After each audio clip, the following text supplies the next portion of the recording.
왕자입니다. 비트코인 1억 3,800만 원. 오늘 반등은 잘 나타나고 있고요.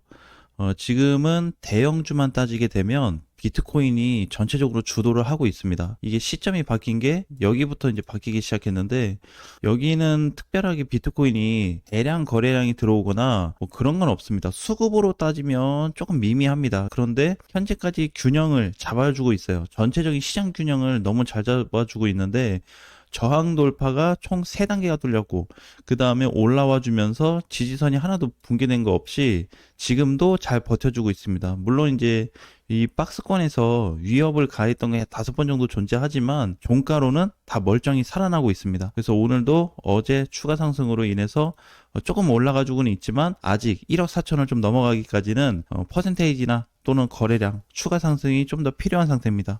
만약에 여기까지 올라와 줬는데 또 돌파를 못 한다거나 그렇게 되면은 다시 맞고 조정으로 또 이어질 수 있습니다. 그러면 이제 비트코인은 상단 구간에서의 조정폭이 좀 길어질 수 있습니다. 결국에는 상승 돌파가 나오냐 아니면 하락 붕괴로 추가 조정이 나올 거냐, 이제 이 문제로 봐야 되는데, 그 균형을 잡아주는 가격대가 1억 4천에서 1억 4,100입니다.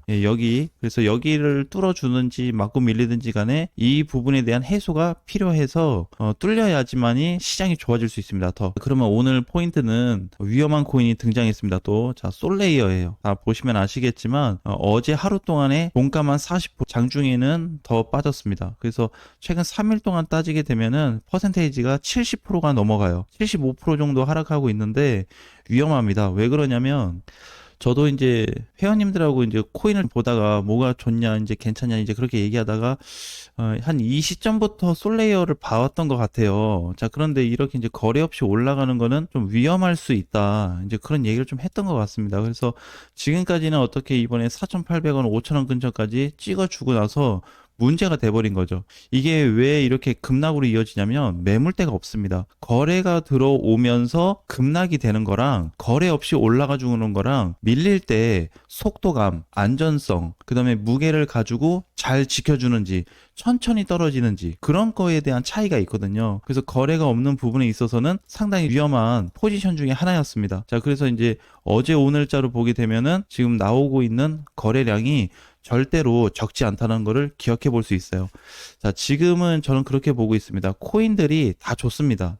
전체적으로 이제 완벽한 저점이면서 반등 줄 수 있는 포인트도 많습니다. 근데 이런 게 이제 하나씩 튀어나오고 있는 거죠. 뭐 예를 들면 뭐 상장 폐지 코인이 등장한다든지, 아니면 멀쩡한 코인이 잘 올라가는데 급락으로 바뀐다든지, 이런 형태가 등장을 하고 있다는 겁니다. 근데 사실 많지는 않아요. 많지는 않은데 한 몇 개월에 한 개에서 한 3개 정도가 발생하는 꼴이니까 수량으로 따지면은 극히 적은 퍼센테이지예요. 굉장히 적은 한 5%도 안 되는 퍼센테이지거든요. 그러니까 당장 고민을 할 필요는 없지만 준비를 해야 되는 거는 이제 이런 거에 대한 포지션을 좀 알아갈 필요는 있습니다. 자, 분봉에서도 보게 되면은 이제 밀린 시점에 대한 붕괴 기준이 명확하게 나와져 있고, 상승이 나온 시점부터도 거래는 크지 않습니다. 이것도 지금 적은 거래로 좀 봐야 돼요. 일봉상에 봤을 때. 그래서 시초에 2월 12일 날 상장이 되고 나서 다 빠지는 물량은 아니지만 이런 식으로 내려온다 그러면 1,500원까지 다시 떨어질 수 있어요. 1,500원이면은 상장됐었던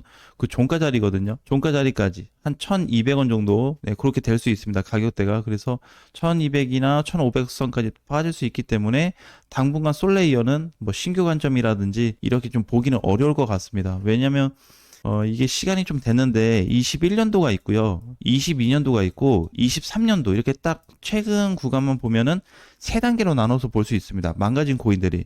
근데 이 셋 중에서는 이쪽은 많이 없어요. 이쪽에 시장이 좋았기 때문에. 그래서 실질적으로 안 좋은 포지션이 나타났던 거는 하락장부터 23년도까지입니다. 이때 당시 물량으로 올려놨다가 다시 물량이 나가면서 떨어져가지고 이렇게 해서 지금 줄줄 흘러가는 코인들이 꽤 있거든요. 이런 코인들 지금 복구가 안 되고 있습니다. 뭐에 대한 복구냐면, 뭐 저항이 뚫린다 이것보다는 나갔으면 신규 매수세가 많이 들어왔다가 떨어질 때 많이 나갔거든요. 그러면 또 들어와 줘야 되는데 이 주기별로 안 들어오면 뭐가 문제가 되냐면 거래 지원 종료가 될 수 있습니다. 상폐가 될 수 있다는 거예요. 조건 자체가. 다수 있습니다. 많아요. 네, 찾아보시면은. 그래서 물량이 꼭 중요한 의미 부여를 하는 건 아니지만 어떤 형태에 따라서 이게 현재 위험해진 건지 아니면 위험해졌는데 내가 못 보고 넘어갔는지 이런 걸 한번 분석해 볼 수 있어요. 그래서 반드시 과거에 거래가 많이 들어왔다가 그 이상으로 나간 거래가 존재한다 그러면 그리고 나서 거래가 하나도 없다. 작은 거래밖에 없다. 짜리몽땅한 거. 그러면은 굉장히 위험하게 생각하셔야 됩니다. 그래서 그런 코인들이 다수 망가졌다는 거 꼭 기억을 하셨으면 좋겠고요. 그리고 나머지 코인들 보면은 뭐 잘 가요. 카이토나 오늘 뭐 STP나 이오스나 카브도 보게 되면은 기존에 조정받고 스택스 소닉도 마찬가지. 근데 오늘 되게 재밌는 건 뭐냐면 지금 얘네들이 올라갈 수 있는 포지션이 없어요, 사실. 무슨 얘기냐면 시장을 무시하고 올라가고 있습니다. 오늘 상단에 있는 코인들, 이게 10% 넘어가는 코인들을 보게 되면 다수인데 많지는 않거든요. 여기부터 보면은 한 5개, 6개 정도 코인이 시장을 무시하고 올라가고 있습니다.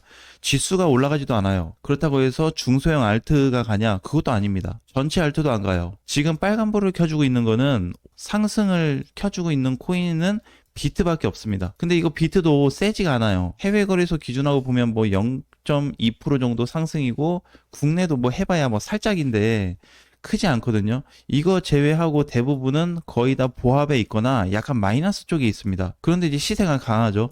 자, 그래서 이런 코인들은 방금 전에 봤었던 솔레어하고는 좀 다르게 이렇게 4월 달에 매수세가 몰린 자리가 있습니다. 그죠? 그리고 오늘 반등이 나오면서 또 거래가 몰리고 있죠. 전에도 마찬가지. 12월에도 거래가 몰린 자리가 있습니다. 이렇게 우리가 눈으로 시각적으로 바로 확인할 수 있는 이런 거래가 나와줘야 된다는 거예요. 이렇게 나와준 거래조차도 상승조차도 떨어져서 이렇게 떨어지는데 이게 방어가 되면서 떨어지는 겁니다. 이 거래량 때문에. 그래서 아까 전에 봤었던 솔레이어 같은 경우에는 그런 부분이 없기 때문에 낙폭에 대한 좀 투심이 강해졌다 이렇게 볼 수 있어요. 아마 해외 거래소 쪽에서 선물 시장에서 매물이 엄청나게 나왔을 겁니다. 숏 물량이. 그래서 혹시라도 솔레이어를 보유하신 분들은 너무 실망할 필요는 없고 지금부터 이제 급락이 됐기 때문에 조금 2,000원 밑으로 내려왔잖아요. 그래서 그냥 좀 장기적인 중장기 포지션을 좀 잡아가면서 매달 뭐 적금식으로 넣어가지고 긴 방향으로 한번 가보셨으면 좋겠습니다. 그렇다고 해서 이제 초에 들어왔던 물량이 다 나간 건 아니거든요. 그래도 이거 지금 적지는 않아요. 그죠? 12월만큼의 큰 거래는 아니어서 완전히 뭐 무너진 건 아니다. 대신에 어떻게 거래가 나와서 붕괴 현상이 일어나고 있기 때문에 결국에 뭘 만들어주고 있어요? 저항. 2,000원부터 해서 4,500원까지 매우 큰 저항을 이번에 만들어줬습니다. 자, 그러니까 당장 회복될 가능성은 커 보이지 않습니다. 단기적으로는. 자, 그리고 이제 여러 가지 좀 포지션 중에서 지금 제일 핵심이 되는 거는 알트코인들인데 이 알트코인들의 변화가 굉장히 중요합니다. 아마 안 보일 거예요. 지금 시장이 또 올라가니까 좋고 떨어지면 또 나쁘고 계속 그런 관점으로 보게 돼 있는데 이게 주 단위가 형성이 될 때마다 굉장히 좋은 포지션들이 나타나고 있습니다. 지금 못 가고 있는 코인들도 마찬가지예요. 뒤에 가서 빠지고 있는 버추얼이나 아니면은 뭐 아더나 세이프 이런 코인들도 보면은 그냥 갔다가 좀 눌리는 정도, 못 가는데 약해졌다 이렇게 볼 수 있거든요. 근데 전혀 다릅니다. 우리가 이거를 시각적으로 볼 때 절대 이 기준하고 똑같이 보면 안 돼요. 여기나 뭐 크게 다른 거 없다. 자, 이런 식으로 판단을 해버리면은 그냥 단순하게 지지 저항 또는 어떤 이동평균선 단순 보조지표에 해당되는 부분이기 때문에 오차가 많이 생길 수 있습니다.